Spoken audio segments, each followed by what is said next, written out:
Hey, what's going on, guys? Joey42010 here with GTA 5. Today's video is going to be a little bit different. I'm going to talk about the settings that I have everything on right now.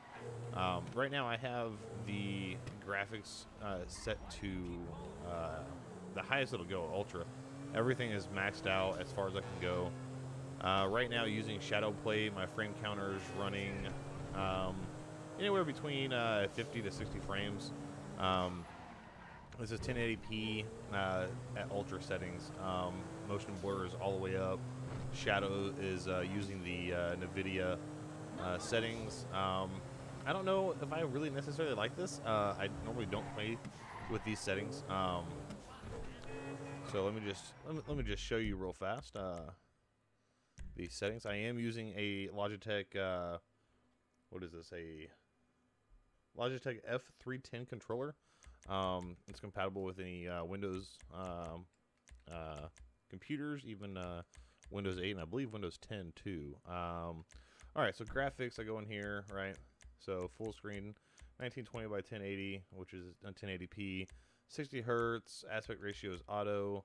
I only have one monitor, FXA is on, MSAA is off, VSync is on, which I don't have two graphics cards, so it doesn't really matter about that.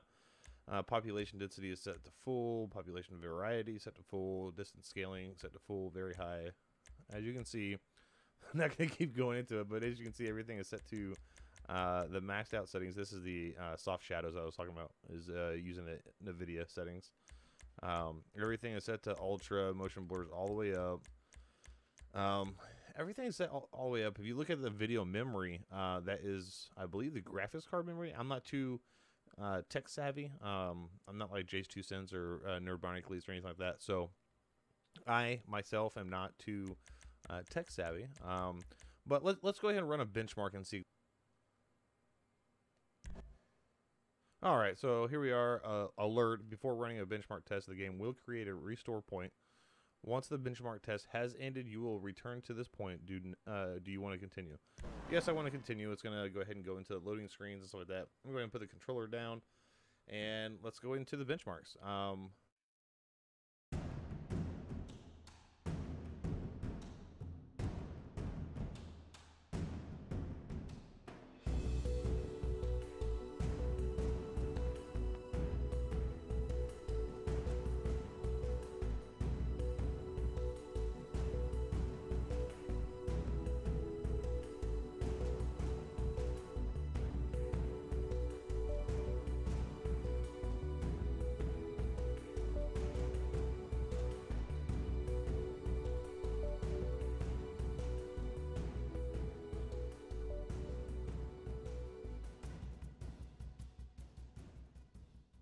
Was the benchmark testing for GTA 5 on ultra settings for 1080p, aspect ratio 1920 by 1080 with 60 hertz. As you guys saw, the frames basically stayed in the 60s with the occasional drop down into the 30s depending upon the scenery and the amount of things that were inside. But for the most part, as far as motion and everything goes, it basically stayed into the 60s, again with that occasional drop down into the 30s. That's with the ultra settings. Let me go ahead and change the settings back to what I play at. Alright guys, with the magic of editing and the magic of the stop record button, I'm back. Alright, I had to change my settings, and then once you save the settings that you changed, or the graphic settings, you have to restart your game completely. I did restore my settings back to what I play at, my personal my personal preference. So let's go into the pause menu. Let's go ahead and pull over right here. Go into the Did I just get out? Oh, I did, didn't I? All right. Let's go into the pause menu and let's see exactly what my graphics are set at, guys. Again, as you see, the video memory is still in the red.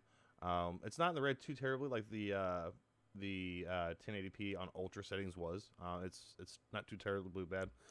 Don't really think I'm gonna melt my graphics card. I do have a GTX NVIDIA 77. Oh, excuse me, I got the hiccups. 770. I think it does pretty good. I mean, it's 2 terabyte, or not 2 terabyte. Wow, I wish. 2 gigabyte memory on it. All right. So again, 1920 by 1080 auto, 60 hertz, I have the FXAA on, the FSAA off. VSync is still on for some reason, even though I don't have 2 graphics card. Population density is all the way up. Population variancy, I moved it down just 1 notch. Texture quality is very high. Shader quality is high. Shadow quality is normal because I really don't care too much about the shadows. Reflection quality is high because I do like to kind of see myself or my car in the rain and the glasses of buildings. Let's see. Reflection MSAA is off. Let's see. Water quality is high. Particles quality is high. Grass quality is high because I do like to see the grass, and I think it looks pretty cool when you run it over. It kind of folds down. Soft shadows is soft. Don't really care too much about the shadows, like I said. Post FS is high. Motion blur is completely off. I hate the motion blur. In my personal preference, I hate it. Anisotropic filtering is 16. Ambient is at normal, and so is the tessellation is at normal. So those are the settings that I personally like and I use. Let's go into the benchmark and see how they perform.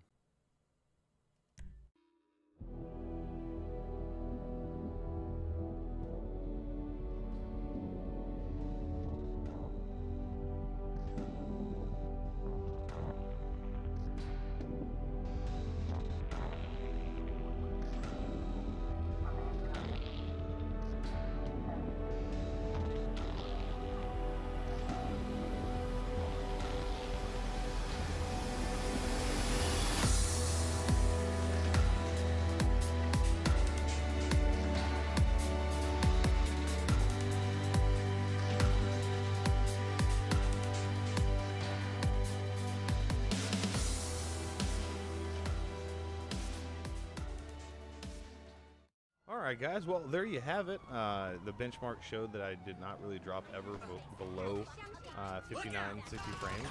Stayed pretty solid at 60 frames for the most part, with the occasional drop down into the 59s. These are my personal settings that I like. It doesn't necessarily mean that you guys are going to like them or what you guys play on, but for the monitor that I have and for the setup that I have and my personal likings, I like the setup. So, or the settings that I have.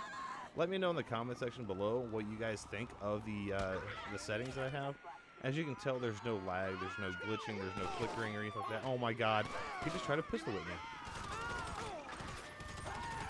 Anyways, yeah, as you guys can see, even gunfire, a lot of people running around, stuff like that. There's no frame loss. There's no nothing, guys. I like it. Let me know in the comments what you guys think of it, and remember, guys, always keep on gaming. And always hit that like button, guys. All right, helps me out a bunch, and leave the comments. It really helps me out a lot. Lets me know that you guys enjoy my videos and stuff like that. Let me know. All right. See you guys later.